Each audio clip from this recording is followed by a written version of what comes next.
शोभित अग्रवाल जी। राधे राधे। राधे राधे महाराज जी। महाराज जी, अभी कुछ दिन पहले आपने एकांतिक में बताया था कि जब प्रारंभिक अवस्था में आपकी दोनों किडनी खराब हुई, ऐसा पता चला तो आपको आश्रम से निकाल दिया गया और कहा गया कि हम तुम्हारे ठेकेदार हैं। आपने उसी समय अपना सामान उठाया और आश्रम से निकल गए। महाराज जी, वहां से निकलने के बाद आपने क्या किया और आपके जीवन का संघर्ष क्या था? हम राधा वल्लभ जी गए और राधा वल्लभ जी से बात की कि कहाँ रहें, क्या करें। 2 घंटा बैठे रहे, क्योंकि हमें विश्वास है कि हमारा बचपन से भगवान के मार्ग में रहना, तो हमने कदम कदम पे भगवान की लीला देखी है, उनकी कृपा देखी है, तो हमें विश्वास है कुछ न कुछ होगा। अगर उन्होंने निकाला है तो किसी न किसी रूप में वो हमारी व्यवस्था करेंगे। अब वृंदावन में हमारा किसी से परिचय नहीं था। 2 घंटा बैठे रहे, आरती हो गई ठाकुर जी की, कोई न संकेत मिला न कोई बात की, तो झोला टांगा बाहर निकले कि फुटपाथ में पड़े रहेंगे। जो ही निकले तो एक संत मिले, तो ऐसे ही राधे राधे करते। तो उनका कहाँ झोला टांगे जा रहे हो, तो बताया। अरे बोले चलो ना हमारे पास एक कमरा एक्स्ट्रा है। तो काली दह में उन्होंने कमरे में रखा। फिर कुछ दिन हुए तो गोस्वामी जी मिले जो राधा वल्लभ जी के हैं। तो उन्होंने कहा कि बाबा आजकल कहाँ रहते हो। तो हमने कहा पाठक बाबा अपने कमरे, आ जाओ ना हितधाम, कुटिया खाली है। बस हितधाम आ गए। तो हमारा जीवन का जो मोड़ हुआ वो हितधाम से हुआ। जो जीवन का हमारा परिवर्तन हुआ वो हितधाम से हुआ। 10वें वर्ष हितधाम में रहे। तो एक छोटी सी कुटिया थी, मतलब जिसमें पैर फैलाएं तो दीवार इधर इधर इधर, बस एक बाथरूम जैसी, और ऊपर छत टूटी हुई और बिजली का कनेक्शन नहीं। तो जब 10-12 वर्ष हो गए, हमारा चमत्कार और सब हुआ है भगवान का हमारे साथ, मतलब तो हम आश्चर्य माना। तो स्वामिनी कुंज जो बनी थी जिसमें हम सत्संग करते थे, वो सब आपस में मिल करके सब बन गई। हमको पता भी नहीं चला कैसे क्या बन गई। और बस फिर राधा के कुंज बनी, तो अब धीरे धीरे देख ही रहे सब।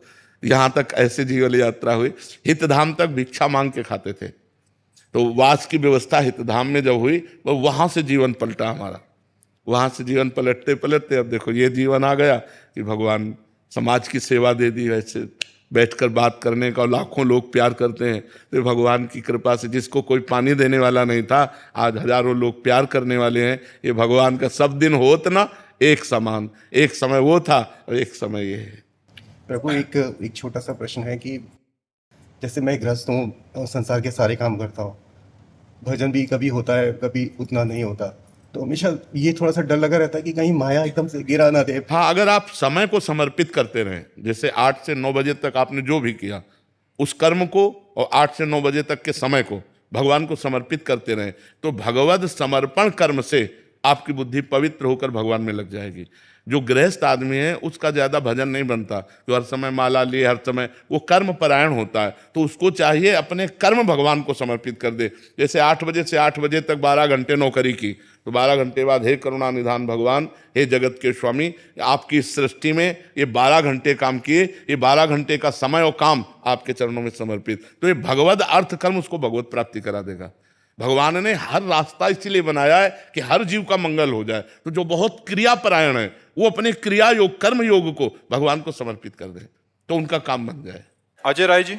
श्री हरिवंश। श्री हरिवंश महाराज जी। महाराज जी, जैसे आपने बताया कि ये मन 2 चाल चलता है, एक तो क्रिया कर देता है, दूसरा चिंतन कुछ और चलता रहता है। परंतु महाराज जी, मेरे ये पापी मन 3 चाल चल रहा है महाराज जी। जैसे शरीर से कोई क्रिया कर रहा है, वाणी से नाम चल रहा है, और चिंतन तो भोग विलासों और गंदी बातों का हो रहा है महाराज जी। ऐसे में बहुत परेशान हो गया हूं महाराज जी। निरंतर जप करने का भी प्रयास कर रहा हूँ, बट अंदर ही अंदर सुकून नहीं। उससे बहुत बढ़िया है, अगर नाम चल रहा है तो तुम चिंता मत करो, सब ठीक हो जाएगा, सब ठीक हो जाएगा। अभी चिंता मत करो। नाम बहुत बड़ी सामर्थ्य है, मतलब गुरु कृपा से नाम में भगवान की अपार सामर्थ्य है। भाव कुभाव अनख आलसहु, नाम जपत मंगल दिशि दसहु। 10 दिशाओं में मंगल हो जाएगा, तुम चिंता मत करो। ये चाहे 14 चाल चलने लगे, ये कुछ नहीं बिगाड़ पाएगा यदि नाम चल रहा है। और भगवान का नाम यदि नहीं चल रहा तो हानि है, फिर उसमें लाभ नहीं है। भगवान का चिंतन, हरि स्मृति सबसे बड़ी चीज। पूरी गीता जी सुनने के बाद अर्जुन को क्या मिला? नष्टो मोहा स्मृति लब्ध्वा त्वत्प्रसादान मयाच्युता। आपके कृपा प्रसाद से हे श्री कृष्ण मुझे अखंड स्मृति प्राप्त हो गई, मोह का नाश हो गया। बस भगवान की स्मृति ही सब कुछ है। यदि भगवान का नाम चल रहा है, भगवान का चिंतन चल रहा है, तो चिंता करने की जरूरत नहीं, सब मंगल हो जाएगा। 10 दिशाएं मंगलमयी हो जाएंगी। भाव कुभाव, जैसे हमारा भाव नहीं बन रहा, मन कहीं और जा रहा है, क्रिया कुछ और हो रही, केवल मुख से हम राधा राधा रट रहे। भाव कुभाव अनख आलसहु, नाम जपत मंगल दिशि दसो। दसों दिशाओं में मंगल होगा, अमंगल नहीं हो सकता, चिंता न करो। आशीष जी, महाराज जी आपके चरणों में कोटि कोटि। महाराज जी मैं आपकी शिक्षाओं का पालन कर रहा हूँ और नाम जप भी कर रहा हूँ महाराज जी, फिर भी महाराज जी अंदर जो विकार हैं महाराज जी, कभी कभी शंका होती है कि नाम जप सही तो चल रहा है महाराज जी। देखो, विकार आज के नहीं हैं, विकार आज के नहीं हैं, अनंत जन्मों के हैं। हम कई बार एकांतिक में बताया है कि जैसे मैसेज डिलीट करना हो तो सामने मैसेज आता है ना, तो अब एक काम का मैसेज आया, डिलीट हुआ, फिर उसी काम के करोड़ों मैसेज सेम टू सेम है, तो हमको भ्रम हो जाता है कि डिलीट होता है कि नहीं होता। मतलब वही मैसेज करोड़ों हो और हमको एक एक डिलीट करना है, तो करोड़ों बार वो आएगा, तो हमको लगता है कि डिलीट हुआ कि नहीं डिलीट हुआ। वो डिलीट हो गया, ये नया है। अनंत जन्मों से दुर्वासनाएं परत की परत हमारे हृदय में जमा है। अब जब हम नाम जब शुरू करते तो अब यही जमा है, काम क्रोध लोभ मोह मद मत्सर की, तो वही बार बार जब निकलती तो लगता है यार कब तक बनी रहेंगी, बनी नहीं रही, वो निकल रहे हैं। जो हमारे अंदर जमा है वो निकल रहा है, मन निर्मल हो रहा है। धैर्यपूर्वक दीर्घ काल निरंतर सत्कार सेवितो दृढ़ भूमि, लंबे समय तक अगर आदर पूर्वक नाम जप किया जाए तो दृढ़ भूमि, हमारे हृदय में सारे विकार जितने हैं वो सब बाहर हो जाएंगे। नहीं तो निर्मल मन होगा ही नहीं, और निर्मल मन हुए बिना भगवान की प्राप्ति नहीं, तो निर्मल मन कैसे होगा? नाम जप से। जितना नाम जप करोगे मन निर्मल हो जाएगा। उमेश पुजारी जी, सातारा महाराष्ट्र से। राधा राधे राधे महाराज जी। महाराज जी क्या कुसंगति मिल जाना भी पाप का लक्षण है? ये दुर्भाग्य है, हमारा प्रारब्ध जो है वो कुमार्गगामी जो बना रहा है वो पाप प्रेरणा से ही बना रहा है। हमको बचना चाहिए विवेक के द्वारा। अभी सुसंगति कैसे मिलेगी महाराज? भगवान से प्रार्थना करे, बिनु हरि कृपा मिले नहीं संता। भगवान से प्रार्थना करे कि हमें संत संग मिले, हमें अंदर की जो सत्संगति है उसका प्रभाव पड़े, अंदर की कुमति का प्रभाव ना पड़े। बुद्धि में दो भाव है, एक कुमति एक सुमति। तो सुमति भी अपना काम करती है, तो हम सुमति के अनुसार चले, कुमति के अनुसार। पाप के प्रभाव से कुसंगति मिल सकती है, लेकिन कुसंगति से बचना ये हमारी बुद्धि विवेक का कार्य है कि हमको जानते हैं ये गलत है, तो हमें बचने की चेष्टा करनी चाहिए उस व्यक्ति से, उस वस्तु से, उस स्थान से जो हमें भगवान से विमुख कर दे, धर्म से विमुख कर दे, सतमार्ग से विमुख कर दे। ऐसी कुसंगति से हमें बचना चाहिए। कुसंगति पूर्व प्रारब्ध के वशीभूत मिल सकती है, लेकिन हम विवेक के द्वारा उससे बच सकते हैं। ऐसा नहीं कि वो हमको रौंद डाले। रौंद तभी डालेगी जब हम भगवान का आश्रय नहीं लिए, नाम जप नहीं कर रहे, तो हमारी बुद्धि पवित्र नहीं है, तो फिर वो बुद्धि कुसंगति में बह जाएगी। और कौन न कुसंगति पाए न साई, राहे न नीच मते चतुराई। कौन ऐसा है जिसको कुसंग मिले और नष्ट ना हो जाए? वो नष्ट भ्रष्ट हो ही जाएगा। वही बच सकता है जो भगवान का आश्रय लिए। सीम की चाप सके को तासु, बड़ रखवार रमापति जासु। जो रही मुत्तम प्रकृति, का कर सकत कुसंग।